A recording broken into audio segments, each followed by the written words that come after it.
Olá, esse é o seu canal A Igreja Boa Gestão e nós estamos dando prosseguimento à série de entrevistas, uma série onde nós convidamos algumas pessoas, profissionais, que estão trabalhando em temas e assuntos extremamente importantes e certamente do interesse da sua igreja. E eu lembro aqui que você está retornando a esse canal, então eu agradeço, mas dê o seu like, faça o seu comentário, assista e divulgue, principalmente, porque daí você vai estar passando essa possibilidade para que mais e mais pastores, líderes, contadores, administradores, enfim, pessoal que trabalha na área de gestão possa estar recebendo, porque o YouTube tem um algoritmo que faz essa identificação quando o assunto é entendido como relevante. Então, faça aí o seu comentário. Bom, hoje nós estamos convidando aqui para o nosso bate-papo o Brian Pitondo, né? Ele é missionário, Brian Pitondo de Moraes, casado com a Juliana Wagner do Nascimento, acho que há muitos anos que eles são casados. Não, ele vai falar um pouquinho sobre isso. Missionário da OM, Operação Mobilização, aqui no Brasil, e nós vamos tratar sobre uma série de assuntos que tenho certeza que são do seu interesse, mas, sobretudo, o assunto que fala sobre os cuidados e as políticas e os projetos que nós devemos ter na igreja com relação aos cuidados ao abuso da criança e do adolescente, abuso infantil. Mas eu quero deixar o Brian para falar sobre isso, que é o profissional da área. Brian, seja bem-vindo, dê aí as suas palavras iniciais e um pouco da sua vida, do seu currículo e da sua experiência, por favor. Bem, primeiro, muito obrigado, Marcão, aí, pelo convite para estar aqui no canal, uma oportunidade muito boa de falar com líderes sobre um tema, de fato, extremamente relevante e que se fala muito pouco, na realidade, se imagina, se pensa muito pouco a respeito dele dentro das nossas igrejas, mas extremamente relevante, sendo redundante mesmo aqui no extremamente, para dar essa ênfase. Sem dúvida. Hoje, eu trabalho na Operação Mobilização, a OM, como diretor de proteção à criança para a América Latina, respondendo pelos 15 países onde estamos presentes no continente, tanto com a prevenção ao abuso sexual ou qualquer tipo de abuso cometido contra a criança, quanto responsável por qualquer intervenção que se faça necessária, tanto por suspeita quanto por casos de abusos dentro da organização. Além disso, eu trabalho na equipe de proteção à criança do Ministério Filhos, da AMTB, a Associação de Missões Transculturais Brasileiras, que dá suporte a hoje mais de 90 organizações missionárias transculturais no Brasil, a partir do Brasil, né? E também trabalho eu estava mais ligado ao espaço de proteção, hoje de uma forma um pouco diferente, na produção de conteúdos e no cursos EAD relacionados à área de proteção à criança, prevenção, ensino lúdico, jurídico, tudo relacionado à proteção à criança. Sou formado em teologia pelo Seminário Bíblico Palavra da Vida, pós-graduado em psicologia e desenvolvimento infantil e com cursos de extensão e cursos internacionais na área da proteção à criança e, mais especificamente, uma certificação pelo CSPN, que é uma rede internacional de proteção à criança voltada para escolas e organizações cristãs. Legal. Você saberia dizer por que essas organizações se voltaram a esse assunto, tiveram interesse com relação a montar uma estrutura em relação a esse assunto? Olha, Marcão, é o seguinte, eu vou falar algo, infelizmente, mas a grande maioria das organizações, elas procuram se estruturar ou montar um departamento de proteção à criança, se inteirar mais do assunto porque algum caso de abuso aconteceu dentro da sua organização. Claro que várias delas, muitas organizações, graças a Deus, estão abrindo os olhos antes, muitas igrejas estão abrindo seus olhos antes que algum caso de abuso aconteça em seu prédio ou antes que descubram dentro de sua comunidade, mas, via de regra, ocorre um abuso, não se sabe o que fazer, vai se inteirar mais do assunto e aí descobre o que poderia ter sido feito, que é ter uma estrutura preventiva de proteção antes que qualquer coisa acontecesse, né? Na tua experiência, igreja é um terreno fértil? Como é que é isso? Infelizmente, igrejas não são imunes a nenhum pecado, consequentemente não são imunes ao abuso à criança. Mas tem uma palavra que você usou que ela é extremamente importante ficar em nossas mentes, que é um terreno fértil. Hoje, as igrejas elas têm sido um terreno fértil, propício para o abuso, por algumas questões. A primeira delas é não se falar do assunto, e isso para qualquer organização. A outra questão é achar que ela está imune a qualquer tipo de problema relacionado ao abuso à criança, seja o abuso que for, especialmente o abuso sexual. Um altíssimo nível de confiança e, apesar de eu crer piamente no perdão e na graça de Cristo e levá-los até a última consequência, o barateamento ou o excesso da graça. Em que sentido eu falo isso? E vou tirar isso das palavras de alguém que cometia abusos sexuais contra crianças dentro de igrejas. Como ele dizia, eu escolhia igrejas porque eu só precisava, quando era pego, de lágrimas o suficientes para ser perdoado, e então esperar um tempo para procurar uma próxima igreja para agir. Então, é a falta, em nome do perdão, a falta da consciência, a falta da consequência e da ação em relação ao abuso. E o fácil acesso às crianças. Hoje a gente tem, infelizmente, aquela ideia de é para criança, qualquer pessoa serve. Está faltando voluntário, vamos chamar qualquer pessoa serve. E esse pensamento, ele é destrutivo, porque quando a gente pensa nas crianças, deveria ser o que a gente tem de melhor, mais seguro, mais qualificado, e aí a gente dá acesso às crianças a pessoas que muitas vezes nem conhecemos, ou não conhecemos direito, não filtramos, não triamos adequadamente. E todos esses fatores juntos, eles tornam a igreja um ambiente maravilhoso para alguém que intenta mal a criança. Você falou sobre excesso de confiança. Me ajuda a entender melhor isso, por favor. Talvez seja uma confiança inocente, uma confiança despreocupada. Me ajuda a entender isso. Uhum.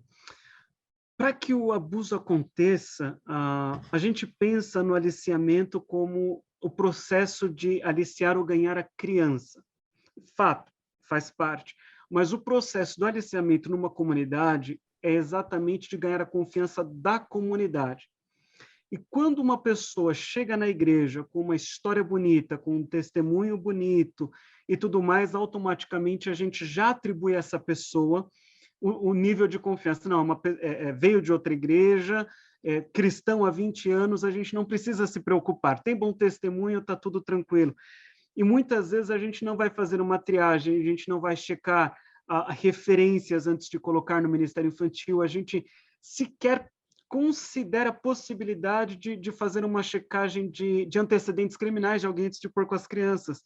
E, às vezes, só isso já mostra que a pessoa tem um histórico de abuso infantil, de ter abusado de crianças antes, ou violência física, negligência contra a criança, ou qualquer outra coisa contra a criança.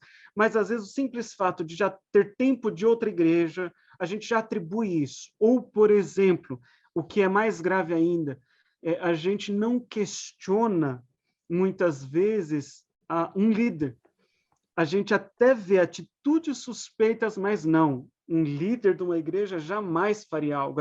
Nós estamos lendo errado as atitudes. Não é essa pessoa que está agindo errado. E automaticamente a gente já tenta, a gente atribui essa confiança e tenta entender a atitude de forma que ela não seja negativa, ao invés de parar e questionar o que está acontecendo.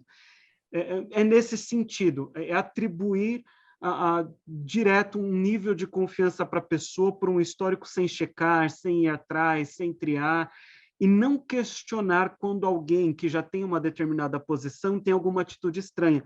Por exemplo, um líder que gosta de ter muito contato físico com a criança, gosta de se isolar com algumas crianças, tem ou demonstra uma preferência para uma criança específica, quer ter toque com a criança, abraços ou qualquer tipo de afeto físico, não para suprir a necessidade da criança, mas para suprir a própria necessidade, mesmo quando a criança não quer. Vai dando sinais de perigo, mas não, é um líder, é o diretor, é o pastor de crianças, é a educadora cristã da igreja, é alguém que já alcançou um nível na comunidade que se torna inquestionável, quando ninguém deveria ser inquestionável. Você poderia dizer intocável, talvez, né? Intocável, essa palavra, acho que É, ela é o que eu quero dizer melhor. Isso. eu estava aqui pensando num monte de coisas enquanto você falava, inclusive que é um assunto complicado, mas eu imagino que isso deva. Eu quero entrar mais nesse detalhe daqui a pouco, mas deva passar por algumas práticas, e a palavra prática aqui, ela é muito apropriada, desde pequenos procedimentos que exijam cuidado não só dos líderes, né? Mas, por exemplo, pelo menos um cuidado que eu sempre tive como família. Então, eu, como homem, aqui na minha casa, nunca, de maneira alguma, e tem uma combinação familiar, que eu nunca dei, darei, ou vou dar, sei lá, carona para uma mulher, ou mesmo uma menina no meu carro, se eu estiver sozinho. Então, é uma prática que é a partir de um cuidado por conta até da aparência do mal, necessariamente não do mal a ser praticado. Possivelmente na igreja devam se. Vamos entrar nisso depois, quando a gente for falar de planos, políticas, enfim. Mas eu imagino que isso começa com pequenas práticas, com cuidados, do tipo, homem não dá carona para mulher. Eu sei porque quando eu fui de grupo musical no milênio passado, não é nem no século passado, a gente tinha uma regra, né? Discipulado, aconselhamento, homem com homem, mulher com mulher. Se bem que hoje em dia isso já nem está mais fazendo diferença. Mas, enfim, pelo menos há 35, 40 anos atrás, a gente já tinha essa regra estabelecida até para evitar algum tipo de situação. Então, homem com homem, mulher com mulher. Então, desde práticas simples até coisas mais elaboradas, como um plano, como uma política. Imagino isso, né? Sim, a palavra práticas ela é muito importante. Inclusive, a gente fala de boas práticas, né? Sim. Esse termo ele é um termo muito utilizado para qualquer organização que tenha boas práticas para com as crianças. De fato, a primeira coisa é entender a necessidade de prevenir o abuso contra a criança, mesmo que eu me recuse a crer que é necessário. Melhor ter e nunca precisar, do que precisar e não ter procedimentos, protocolos, uma política e tudo mais. Mas Aliás, só um parênteses. Aliás, essa é a máxima da segurança, né? A segurança se torna cara porque você no final não previu, não aplicou a segurança e depois acontece alguma coisa. E ela se torna muito barata porque, puxa, a gente não tinha nada previsto e aconteceu. Quanto custaria? Só isso. Então, assim, a máxima da segurança é, infelizmente, se preparar para o pior, mas esperar pelo melhor, né? Mas desculpa, É, continua. imagina, é exatamente isso. E o mais difícil hoje para as igrejas é entenderem a necessidade. Entenderem, por exemplo, que numa grande denominação, uma denominação histórica no Brasil, nós tivemos só no ano de 2019, 17 casos de líderes abusando de crianças dentro da igreja. Que nós soubemos, né? Casos notificados. Que foram. Desses daí, 7 foram televisivos. A gente precisa entender que não está na porta do outro. A gente fala muito de outras igrejas, outras denominações, outras religiões, mas o que acontece lá acontece aqui também. Tendo entendido isso, a gente precisa entender que não a liderança, mas a igreja precisa ter boas práticas para com a criança. E elas começam não só em normas formais, mas, por exemplo, eu, Brian, visitando uma igreja sem conhecer qualquer norma de conduta, qualquer procedimento, qualquer ideal de proteção deles, das políticas de proteções deles, eu não fico em um banheiro com uma criança sozinho.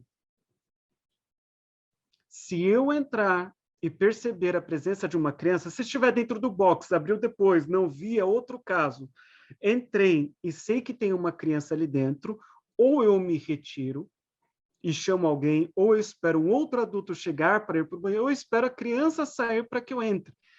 Porque, para mim, é uma boa prática que protege essa criança e me protege. Brian, você faria algum Acaba mal? virando um protocolo, né? A palavra protocolo, ela virou um palavrão agora em tempos de Covid, mas na verdade é um protocolo, né?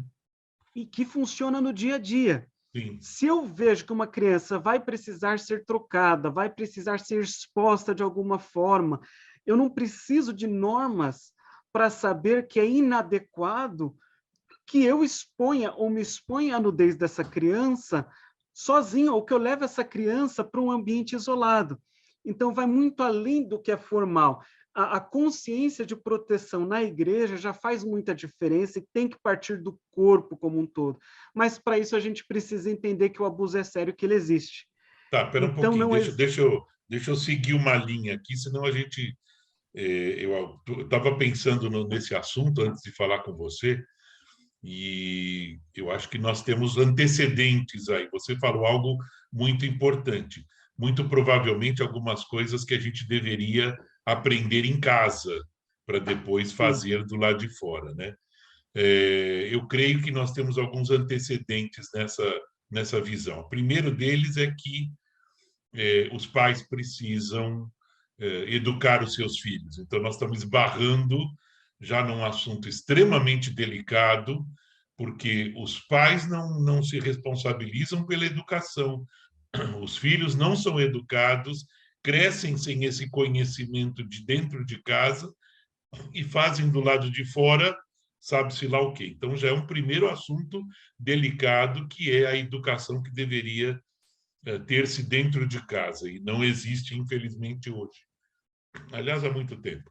Outra coisa, e você falou aí até agora, e eu guardei aqui, é o quanto a igreja ou aquela organização valoriza a criança, dá a devida importância, não só criança, criança e adolescente, vamos chamar de menor, vai?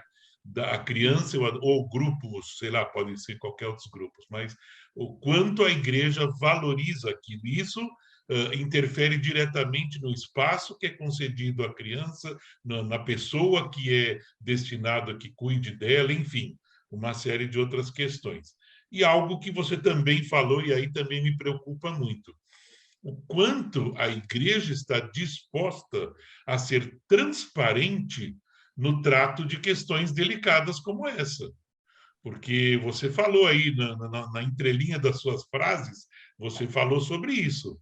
Será que a igreja quer tocar nesse assunto? Será que ela quer ser transparente de um problema que pode ser que nunca tenha surgido, mas que é algo que premente, vamos dizer, pode surgir a qualquer momento?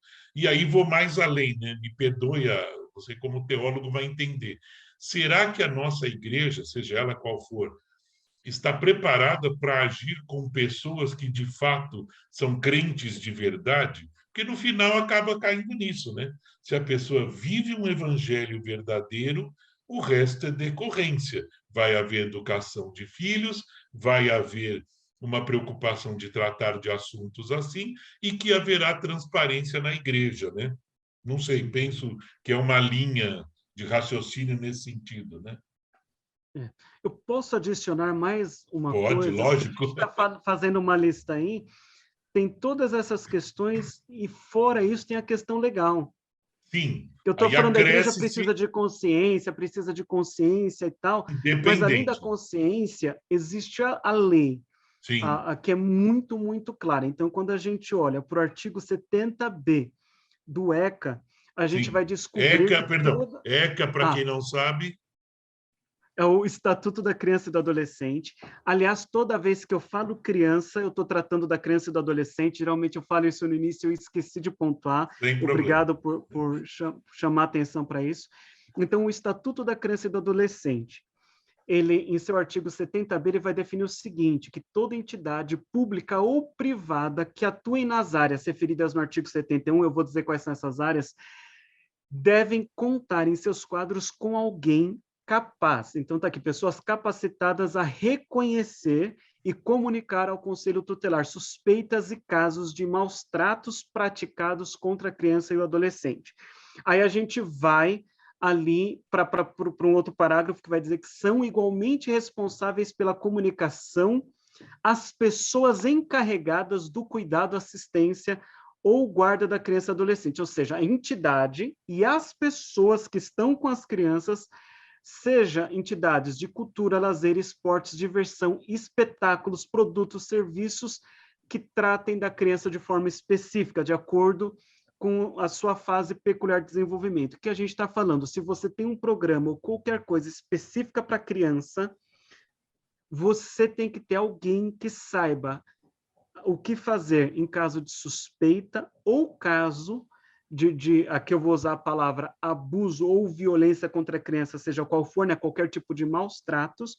Isso é lei. A instituição responde por isso e a pessoa também responde por isso. Então, se uma criança sofrer algo dentro da igreja, ou se uma criança revelar para alguém dentro da igreja que tem algo acontecendo com ela, tanto a igreja quanto quem ouviu ou viu algo são legalmente responsáveis aí por denunciar e por, vamos colocar aqui, ativar o sistema de garantias de direito. É lei, a igreja tem que ter alguém que saiba reconhecer e o que fazer em caso de abuso, o que praticamente igreja nenhuma tem. Saber o que fazer, né, Brian? Saber o Tem que que saber fazer o que e fazer. como, né? Muito bem. Raramente, quando eu pergunto para algum líder, a tua igreja tem alguém capacitado que sabe o que fazer, onde denunciar, sabe qual que é o conselho tutelar da região para se alguma coisa acontecer, saber o que fazer? Até hoje, eu não obtive resposta positiva. Já tive assim, quando a igreja, já com a intenção, me chama. Não, vem cá, porque nós estamos nos estruturando. Aí tem.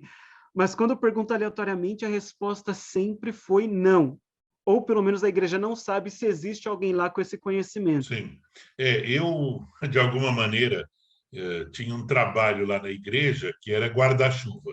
E esse era uma das minhas atividades, a questão da segurança. Certa vez apareceu uma menina de 15 anos de idade pedindo socorro à igreja, dizendo que sofria maus tratos em casa, apanhava e tudo mais, e queria que a igreja se posicionasse ao lado dela, ajudasse, socorresse de alguma maneira. E ela chegou num pastor e imediatamente o pastor pegou o telefone ali, me localizou e falou: corre aqui, porque é com você esse negócio.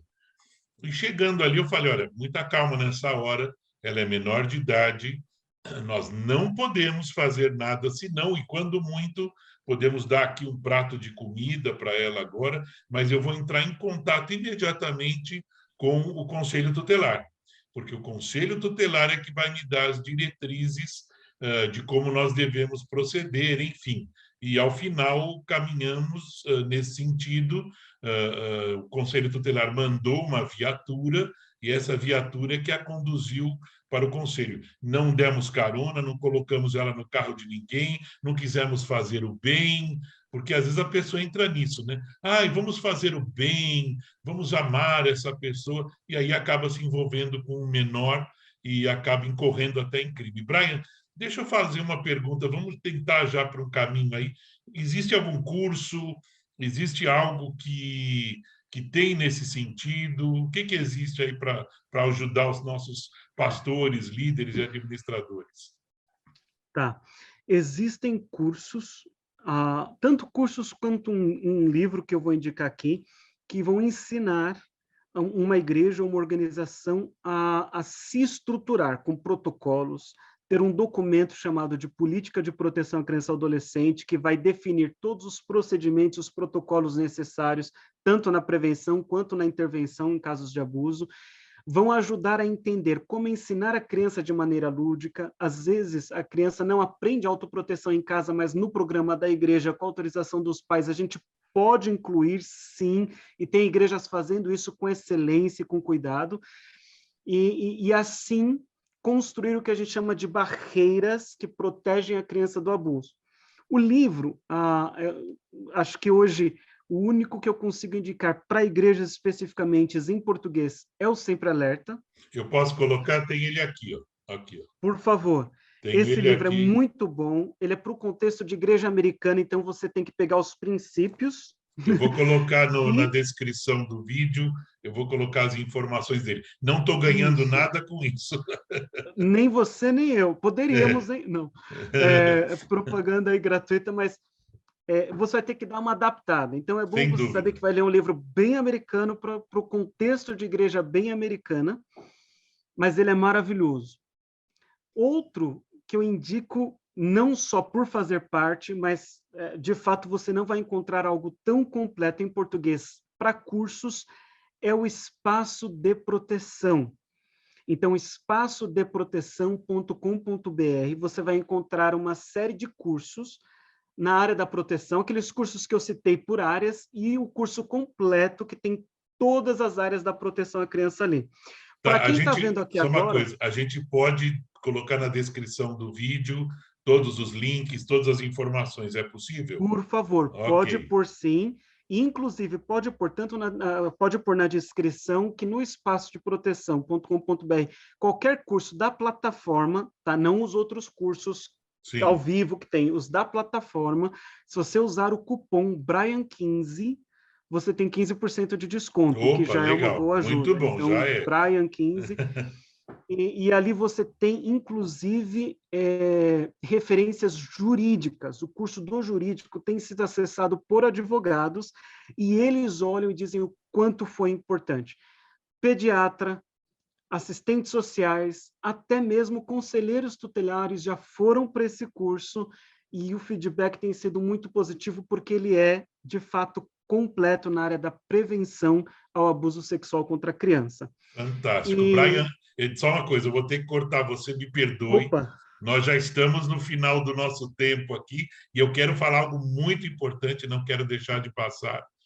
Brian é um missionário, ele vive de ofertas, vive de sustento, então eu gostaria de estar colocando essa informação aqui e na descrição do vídeo. Vou colocar os contatos dele, vou colocar as contas bancárias ou um acesso às informações dele. Viu, Brian? Você é nosso colega e nosso parceiro nessa jornada, ok? E gostaria de fazer aqui um apelo especial a você que está comovido com essa informação, com esse esforço, e assuma a responsabilidade de estar orando por esse trabalho, sem dúvida, e até ajudando no sustento. Então, nós temos que ir para o nosso finalmente aí, desculpe. imagina. Eu agradeço aqui novamente a oportunidade. Obrigado aí por falar também do nosso projeto de sustento e tudo mais. Para a gente faz muita diferença, dependemos disso, não temos outra forma de estar no Ministério, então muito obrigado. E eu espero que essas informações, mesmo que ainda pareçam bem superficiais, é pouco Sim, diante da dimensão do assunto, traga você que está nos vendo, por favor, para procurar mais, pesquisar mais e, de fato, levar a prevenção para a sua igreja. Prevenção, proteção é muito melhor e muito mais barato do que o custo de uma intervenção e de uma vida ferida, traumatizada, que vai ter que ser tratada pelo resto da vida, né? Uma criança que vai se tornar um adulto doente, ferido e que vai ter que ser tratado porque talvez nós tenhamos sido negligentes. Não pequemos pela negligência. Venha, por favor, para o time da prevenção e não para o time triste da intervenção. olha, eu preciso encerrar o vídeo. A nossa proposta não é nos aprofundarmos muito no assunto, é um assunto muito interessante, mas com muito conhecimento aí a ser obtido, né? A nossa proposta é apenas colocar como tema, né, perdão, para que você, pastor, líder, tenha atenção para isso. Procure o Brian, procure os livros para você buscar mais informações e conhecimento. Agradeço aqui a sua participação, deixe o seu comentário, o seu like ali no canal, participe junto conosco, se quiser dar opiniões, ideias a respeito, e agradeço muito a sua participação, Brian, e a de você que está nos assistindo aí nesse vídeo. Muito obrigado e que Deus abençoe. Até lá.